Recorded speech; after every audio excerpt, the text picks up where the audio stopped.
Excellence, je vous réitère la bienvenue.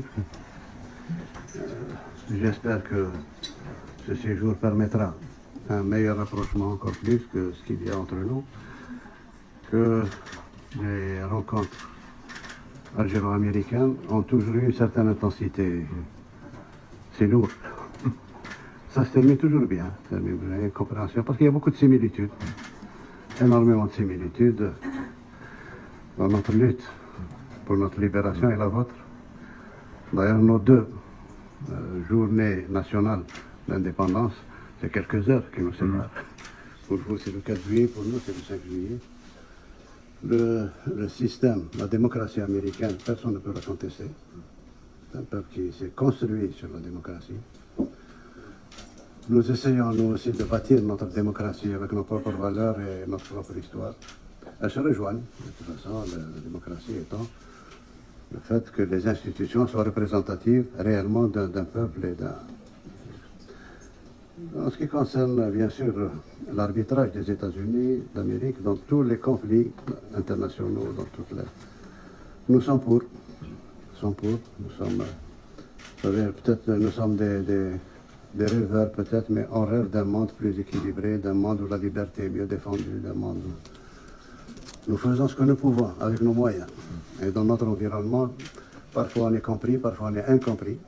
Et, vous savez, notre environnement, on est entouré de pays qui ne nous ressemblent pas beaucoup, en dehors de la Tunisie. D'ailleurs, c'est pour ça qu'il y a des relations très intimes avec la Tunisie, parce qu'on se ressemble dans beaucoup de domaines.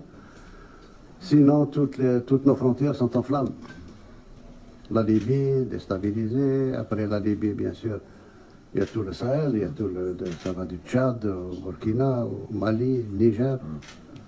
Et même la Mauritanie est chancelante. Elle n'est pas très puissante. Bon, à côté, nous avons le royaume du Maroc. Nos relations ont toujours été coup-ci, coup-ça. Depuis notre indépendance, c'est pas récent, c'est pas l'affaire du Sahara ou l'affaire du... Il y a deux mentalités, deux manières de voir les choses, deux manières de... Autant nous respectons tous les peuples, on respecte les frontières des peuples, on respecte... Autant eux sont expansifs, tout ce qui c'est... Vous savez, le Maroc, personne n'oubliera, aucun Algérien n'oubliera que nous avons été attaqués en 1963. On n'avait même pas d'armée régulière. Nous avons attaqué avec les forces spéciales, les hélicoptères, les avions. Nous avons eu 850 morts pour qu'ils prennent une partie de notre territoire. Ensuite, ils ont refusé l'indépendance de la Mauritanie depuis 1960. Bien qu'elle soit membre de l'ONU, qu'elle a ses ambassadeurs, etc. Mais le royaume du Maroc avait des prétentions territoriales sur toute la Mauritanie. Et il a fallu attendre 1972, ici, pour que le roi du Maroc accepte de serrer la main au président mauritanien, qui reconnaissent, enfin 12 ans après, qu'ils reconnaissent, alors que pendant 12 ans, dans le gouvernement marocain, il y a toujours eu le ministre des territoires mauritaniens. Ensuite, il y a eu cette fameuse affaire du Sahara, où ce qu'on dit est tout à fait contraire à ce qui a été signé. Notre tort, peut-être, notre défaut, c'est de la continuité dans la gestion d'un dossier, depuis bien avant 1975. Mais les tensions qui existent entre nous ne sont pas dues, contrairement à ce qu'ils disent, ne sont pas du tout dues à l'histoire du Sahara occidental. Pas du tout. C'est d'autres problèmes. Ils ont toujours voulu déstabiliser l'Algérie, je ne sais pas pourquoi. Alors que nous avons toujours protégé le Maroc. Toujours. On n'a jamais été regardant dans nos relations, mais ce n'est pas normal quand même que 60 ans d'indépendance, que les frontières soient fermées pendant 40 ans. Le problème du Sahara occidental, c'est 1975, c'est bien après. Et je pense que le ministre des Affaires étrangères a beaucoup de documents qui sont signés par le roi Hassan II, que Dieu ait son âme, c'est lui qui a insisté pour l'autodétermination. Et puis notre position, vous savez, notre position vis-à-vis du Sahara occidental, pas vis-à-vis du Maroc, vis-à-vis du Sahara occidental, ils savent très bien que ça a été toujours notre comportement pour Timor-Est. On a fini par convaincre nos amis indonésiens, avec lesquels on était très proches, qu'il fallait qu'ils lâchent Timor-Est, qu'ils donnent l'indépendance. Et c'est ce qui s'est fait. Et nous sommes restés très liés à l'Indonésie. c'est valable pour les Comores, c'est valable pour d'autres territoires. Tous les efforts de la diplomatie algérienne ont été mis au service de la destruction de l'apartheid en Afrique du Sud. Tous nos moyens ont été mis sur ça. On a profité du fait de présider l'Assemblée générale de l'ONU pour pouvoir exclure à cette époque-là l'Afrique du Sud de toutes les organisations internationales, de tous les... Le jour où Mandela est sorti de prison, le jour où l'apartheid est tombé, nous constituons à ce jour un axe indéfectible entre Pretoria et Alger. Donc c'est pas nouveau, c'est pas le Sahara occidental qui nous... Ben, nous avons toujours traité de la même manière les dossiers du Sahara occidental et le dossier de la Palestine. Tous ces Palestiniens, notre position ne changera pas. Il y a une décision qui a été prise au niveau de la Ligue arabe de faire la paix avec Israël et que Israël reconnaisse l'État palestinien. C'est ce qui a été fait, c'est ce que nous suivons jusqu'à présent. Que nous pouvons... Donc c'est la paix contre les territoires, etc. Mais nous n'avons aucune animosité vis-à-vis d'eux. Le seul problème qui est entre nous, c'est la Palestine. Rien d'autre. Absolument rien d'autre. Donc voilà un petit tour d'horizon pour la Libye. Nous sommes contre la présence de tous les mercenaires, de quel bord qu'ils soient. On n'accepte pas de mercenaires à nos frontières. Nous avons tout fait pour que nos frères libyens aient l'occasion de s'exprimer. Et nous avons, ça fait 2 ans maintenant que nous bataillons pour cette histoire d'élection au niveau de la Libye, parce qu'on a tiré les conclusions que ceux qui sont désignés ne représentent personne. À chaque fois, on désigne des gens qui ne représentent qu'eux-mêmes. Et on reprend, et on refait, et on reprend jusqu'à la dernière crise qu'ils ont chez eux, entre Dbeiba et celui qui a été nommé par le pseudo de l'Assemblée nationale Aguila et autres. Et ça continuera. Ça continuera parce que personne parmi eux n'est représentatif, quoi que ce soit. Et ce qui est pire, c'est qu'en Libye, il y a des forces qui font la guerre pratiquement par procuration. Et quand on a affaire à des forces aussi puissantes, ce n'est pas les Libyens qui peuvent les faire sortir. Ce n'est pas les Libyens, c'est la Libye, quand on s'est rencontrés à Berlin, on s'est entendu pour que tous les pays concernés par la Libye s'engagent à ne jamais plus faire rentrer d'armement ni de mercenaires en Libye. Au contraire, il fallait désarmer. Oui, monsieur le secrétaire d'État, vous savez, 2 mois après, il y a eu une introduction en Libye de 3000 tonnes de matériel et d'armement. Ce qui veut dire que la solution se trouve ailleurs. La solution se trouve, moi je pense, entre les mains des grands, à travers l'Organisation des Nations Unies.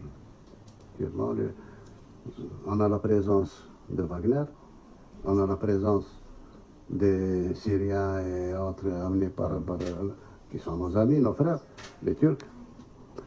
Il y a les Janjaouides du Soudan, il y a les mobilisés du Tchad, il y a. Et chacun, ils sont 3 ou 4 puissances à se faire la guerre en Libye. Qui n'est pas la guerre des Libyens. Les Libyens n'ont rien à voir avec ça. C'est pour ça qu'on a dit que si on veut que la Libye soit reconstruite sur des bases démocratiques, il faut des élections à la base. Des élections à la base. On peut aider à organiser, et ce que je dis est très faisable. Très très faisable, pourvu qu'il y ait de la volonté politique pour le faire. On sortirait avec une assemblée élue. Ensuite, tout le monde peut aider à la reconstruction de l'État libyen à partir de l'Assemblée, le gouvernement, le président, etc. Ceux qui ont des arrière-pensées de remplacer l'ex-président décédé, c'est eux qui veulent régler le problème à partir du sommet. Désigner un président, élire un président pour que lui fasse ce qu'il veut et s'oriente vers ceci ou vers ceci. Ça, c'est pas de la démocratie. Démocratie à la base. Donc ça, c'est pour le problème libyen. Pour le problème tchadien, le Tchad, à force d'être utilisé depuis 3 décennies ou 4 décennies, c'est pas récent. C'est très utilisé par les Libyens. Aujourd'hui, ils ont créé des forces capables de combattre. Des forces organisées capables de combattre et capables de déstabiliser. Ce qui rend très fragile le Niger, et très fragile encore le Burkina Faso. Le Mali, n'en parlons pas. Et puis, je vous parle à cœur ouvert, monsieur le secrétaire d'État. Personnellement, je n'ai jamais compris comment on est arrivé à cette situation. ça a coïncidé de manière arithmétique et de manière mécanique avec la chute de la Libye. Et l'armement a commencé à se déverser sur le Sahel. Tout le monde voyait ce qui se passait. Personne n'a arrêté. C'est jusqu'au moment où il y a eu Barkhane pour éviter que Bamako ne soit prise par les terroristes. Je peux vous parler du problème malien parce que c'est le problème qui nous est le plus proche. Très très proche même, puisque depuis notre indépendance, depuis 1962, nous n'avons jamais arrêté d'intercéder et d'intervenir entre les tribus maliennes. Comme c'est nos frontaliers, il y a beaucoup de Maliens dont les origines sont algériennes, et beaucoup d'Algériens dont les origines sont maliennes. Ce qui fait que nous intervenons à chaque fois pour calmer les velléités tribales, les velléités ceci, cela, depuis Modibo Keïta jusqu'à ce jour. Jusqu'à ce jour, malheureusement, là aussi, il y a eu des interférences. Beaucoup d'interférences qui ne nous ont pas permis d'agir. Nous sommes arrivés aux accords d'Alger, qui réglaient définitivement ce problème d'antinomie entre le nord Mali et le sud Mali. Il y a eu des intervenants, on n'a pas pu l'appliquer. Il n'est pas appliqué à ce jour. Et ils sont en train de tout faire pour que ça ne s'appliquera jamais. Ils sont en train de changer les données et la donne. Tous les signataires sont venus à Alger jusqu'à présent, sont en contact avec Alger et ils tiennent à l'exécution de cet accord, ce qui n'est pas l'avis de l'actuel Premier ministre malien, nommé par la junte, qui lui ne reconnaît pas, qui est même contre, il le dit, il l'écrit. Donc on en est là, on en est là. Il y a eu des incompréhensions avec nos amis français, nous n'avons jamais voulu intervenir. Il y a une entraide qui se fait sur le plan sécuritaire, sur le plan. Mais nous avons toujours dit que la force, c'est pour asseoir la paix, pas pour chercher la paix. Une fois que la paix est revenue, il faut la renforcer avec la force. Mais en attendant, il faut chercher ailleurs. Une présence militaire dans un Sahara aussi important et avec cette multiplicité de problèmes ethniques ne peut servir que sous forme d'appel d'air du terrorisme, sous une forme ou une autre. Une forme ou une autre. Nous aussi, on a subi ce que nous avons subi. On nous a enlevé. Nous savons qu'est-ce qu'il a fait. On nous a enlevé nos diplomates, ils en ont tué 2. C'est même pas où ils sont enterrés. C'est le prix que nous avons payé, que nous continuons à payer pour le Mali et pour l'unification du Mali. Il y a une certitude qui ne changera jamais pour nous, c'est l'unité territoriale du Mali. L'unité du peuple et du territoire. On essaye de faire en sorte qu'on revienne à plus de compréhension de ce problème-là, que ce n'est pas un problème disons, de puissance géopolitique ou autre. Ce que nous voulons, c'est que nos frontières soient calmes. Et ce que nous dépensons actuellement pour protéger nos frontières, on souhaiterait le mettre dans le développement de notre jeunesse, dans le développement de notre territoire. On n'a pas besoin d'autant d'armes ni autant de... Ça, c'est pour nous défendre. D'ailleurs, nous avons une théorie militaire de défense. Nous n'avons jamais eu une théorie d'attaque ou d'aller ailleurs. Jamais. Voilà un peu l'histoire. Pour peut-être couronner le tout, je pense qu'il est temps aussi qu'on s'occupe, nous sommes en train de nous occuper de nos problèmes internes. Nos problèmes internes qui font que, durant ma campagne électorale, j'ai été très clair. C'était très clair. C'est rare quand un candidat à la présidence écrit ses engagements. Et moi, je suis tenu par ce qui a été écrit, parce que j'ai dit. Généralement, on dit que les promesses ne valent que par ceux qui y croient. Moi, je les ai écrits et nous sommes en train de les suivre. C'est un pays très jeune. Moi, je me suis attelé jusqu'à présent et je ferai jusqu'à la fin de mon mandat d'introduire le maximum de jeunes dans le pouvoir. De remettre le pouvoir pratiquement à ces jeunes-là. On a ouvert, j'ai éliminé pratiquement tout ce qui faussait les élections chez nous. L'argent, la tricherie, etc. Les élections que nous avons eues, aussi bien présidentielles, législatives que locales, nous avons gagné une chose, pour la première fois, opposition ou non-opposition, personne n'a dit qu'il y a eu tricherie dans les résultats. Ça, c'est déjà un résultat, un acquis énorme dans un pays du tiers-monde.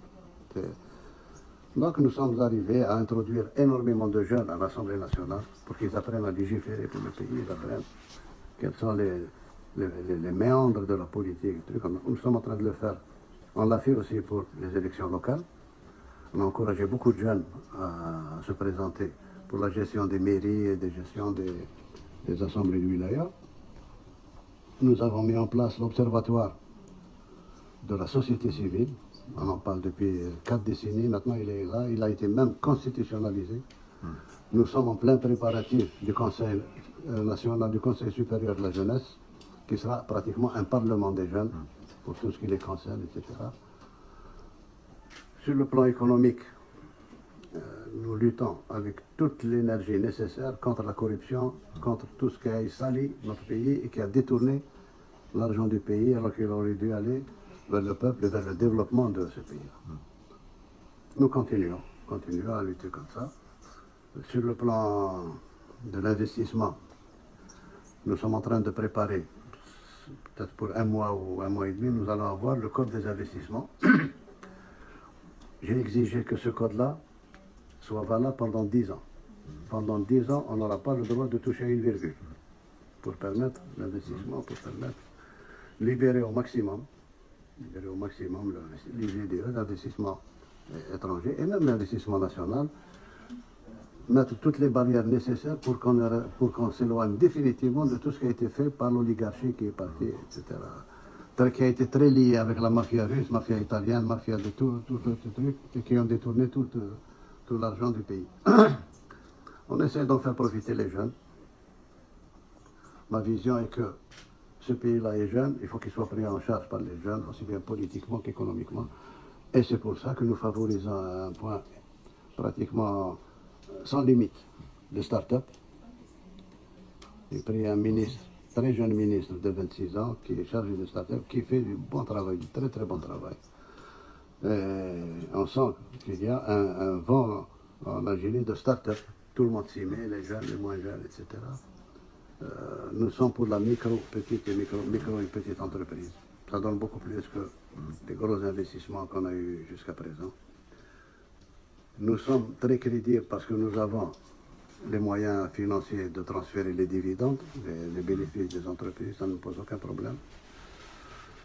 La gestion économique du pays que nous redressons quotidiennement a fait qu'aujourd'hui, en Afrique du Nord aussi, Maghreb compris, nous sommes le seul pays qui n'est pas endetté, le seul pays qui a donné cette dynamique dans la lutte anti-corruption, et nous assumons pratiquement toute notre politique.